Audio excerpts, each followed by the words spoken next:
How's it going, everyone? SPC Marshall 2018 here. Today we're going to show you how to install Windows 11 onto an unsupported computer that's capable of running Windows 11, or that's you're trying to install Windows 11 too. For this example, we're going to use my 2020 Intel MacBook Air that's running Windows 10 via Boot Camp. So let's go ahead and get into it. First of all, pause the video, whatever you need to do. Be sure to like and subscribe if you like what you're seeing, and be sure to leave a comment if you have any questions or concerns with this video. So let's get into it. So Windows 11 is the latest operating system out there that a PC can run, right?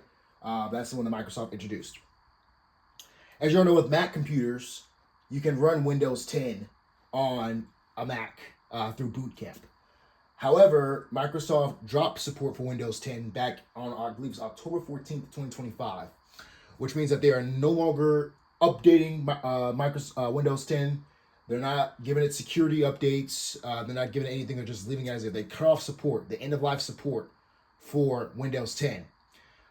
So that increases the security risks because unpatched security updates can lead to vulnerabilities. It could lead to hackers getting to data. It could lead to hackers putting viruses and malware in your system.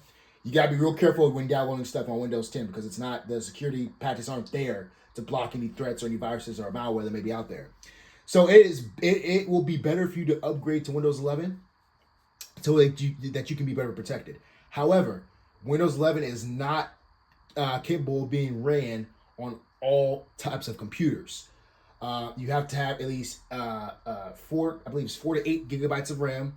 You also need to have I think it's i6 or i8 generation of Intel's CPUs, and you also need to have TPM and Secure Boot enabled. If your computer does not meet those requirements, you are not able to run Windows 11, and that's why a lot of PCs got pretty much stuck at Windows 10 because they weren't able to do that.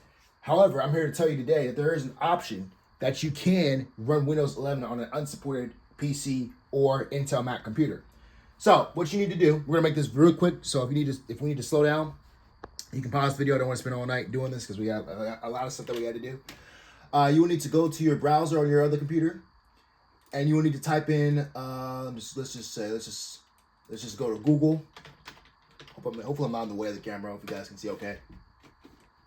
Let's go to Google or whatever browser you may be using. Type in Rufus USB tool. USB tool. Click on that link. You'll download this. This is the tool you need to download or to make a bootable USB flash drive. We're going to use a USB flash drive. We're going to make this flash drive bootable with the Windows 10 ISO. Okay? And we're going to show you how to do that. So, first things first, you want to go to the Microsoft website and download the Windows 11 disk ISO image. Always download the you have no other choice. You can download the multi-edition ISO for x64 devices. Always select digital 64-bit download. Choose your product language. Obviously, it's English. And you can download that. 64-bit download, and it should be downloading. Okay, I don't need to go through all this. What are we doing? 64 gigabytes. And we've selected it, and now it's beginning to download. All right, so now that you have Windows 11, now we have Windows 11 installed on here, we can go ahead and we're going to enter in our USB flash drive here. Going to enter it into my computer. I guess not enter in. I'm going to insert it in. There we go. Drive is in. As you can see, let's zoom it in so you guys can get a better picture. It has already detected the drive. We have our drive in. Now we're going to select our disk image. We're going to go to, you're going to hit select. Then you're going to click the Windows 11 ISO that you downloaded. You're going to click open. It's loaded everything else on there, so now you can click start.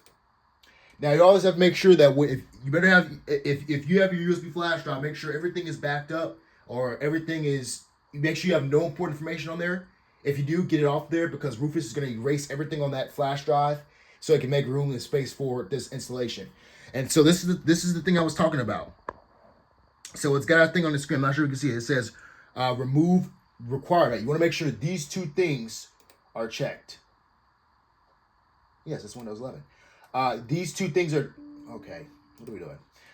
These two things are checked. Remove requirement 4 GB plus RAM, secure boot with TPM 2.0, and remove requirement for an online Microsoft account.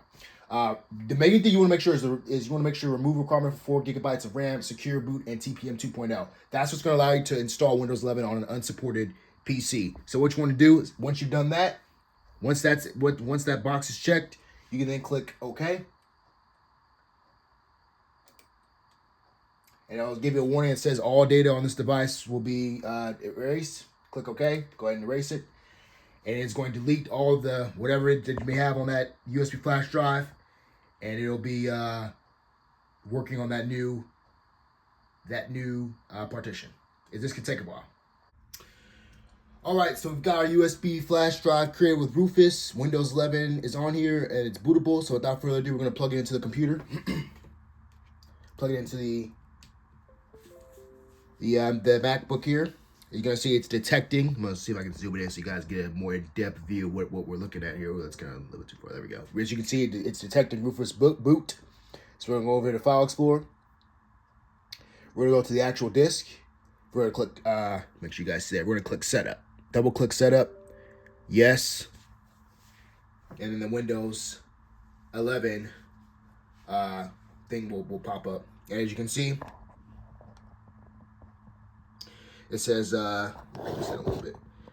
It says install Windows 11. I don't feel like doing the updating just for the sake of this video right now, so we'll do that. We'll do that later. Not right now. We'll click next. You should update just because, but for the sake of this video, we're not gonna do that right now. As you can see, it bypassed the need for the 4 GB RAM requirement and CPU stuff, so we can just go ahead and get right to it. We can accept continue. You're going to see it's going to check to make sure. I hope you guys can see that good. It's going to check to make sure that you're ready to install. It's going to check that your PC has enough space, which it does. I have 150 gigabytes of space on this Windows partition. So I've got plenty of space. As you can see, it says install Windows 11 Home. You can choose to keep personal files and apps. If you don't want to, you can click choose what to keep. For this install, we're going to go ahead and install everything. Yeah, let's go ahead and install Windows 11. It will take a long time. It will take probably 20-30 minutes at most. So you have to be patient. Let's just say it'll take probably maybe 10 minutes. Depending on your network speed, if you're connected to a stable network, it could take way less than what I said earlier, but probably realistically maybe 10 minutes. All right, so at this point, it's completed the install. It's saying that it's going to reboot a few times, and we'll wait for it to reboot, see what happens.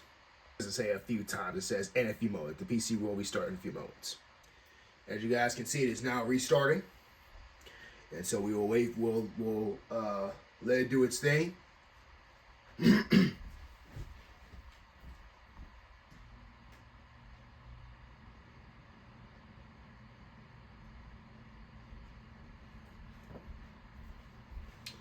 you can see, it is now powering off.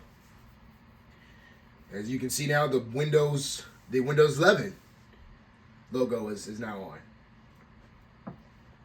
Just like that, we've loaded into the Windows 11 thing, and we're waiting to get to the screen to set up. And we've reached the working on update screen because Windows loves to update, doesn't it? We will wait. And just like that, folks, we are now in Windows 11. Just like that. And look what we have here, folks. We are now in Windows 11. Once it does its extra background stuff, we'll get to the home screen, or either the home screen or the setup screen. Oh yeah, this might take a few minutes. That's common. So, very easy process. You follow the instructions. Make sure, as I said before, make sure that you have Rufus installed. That's the only way. Actually, technically, it's not the only way. You could go into the registry editor and type in HR key, local machine, stuff like that. But I've tried that and it didn't work. sometimes like it doesn't work. Maybe I wasn't doing it right or whatever. But when you use Rufus to create a USB bootable installer, a USB flash drive, it has to be 8 to 16 gigabytes in capacity. It can't be no less than that. And you plug that into your Mac or your PC, whatever computer that you're using that to create the USB. Then you download Rufus, use that to create a bootable USB installer for your Windows 11. Make sure you have remove requirements for 4 gigabytes of RAM, TPM secure boot, and CPU. Make sure you have that. Disabled. Make sure you have that box checked. Make sure you have everything that, once you have that box checked, you should very well be able to install Windows 11 pretty easily. The drivers will work. Everything works fine. I've done this 2 times now. So, yeah. It will take probably an hour in total. Especially if you're upgrading from Windows 10, if you download Windows 10, if you're starting like with no Windows partition on your Intel Mac, you're going to have to install Windows 10, set Windows 10 up, and then you're going to have to upgrade to Windows 11. So I would say prepare to spend at least an hour to get it totally done, and you should have this all set up. And we're here in the Windows 11 home screen desktop. So I hope you guys enjoyed this video. I hope this tutorial works out well for you. I know it was a long video, and I was rambling a little bit, but it works. Hopefully it works well for you. Thanks for watching. Be sure to like and subscribe if you like this type of content, like my weather video videos. And I will talk to you guys in the next video. Thank you very much. Have a great rest of your day. Thanks for watching. Also want to add too, guys, that once you've installed Windows, don't mind that. That's just Windows setting more things up. Once you install Windows 11 on your Intel Mac, you can go ahead and remove the USB partition, the USB flash drive, because the Windows itself. Oh, I can't do it with one hand. Windows itself is actually on the Mac OS internal drive, so you don't need to continue to have Windows lag on. You don't have to continue to have this thing in there. It's automatically on the hard drive. So once you've got that, you're good to go. So once again, thank you guys for watching. I hope this video helped you, and be sure to like and subscribe.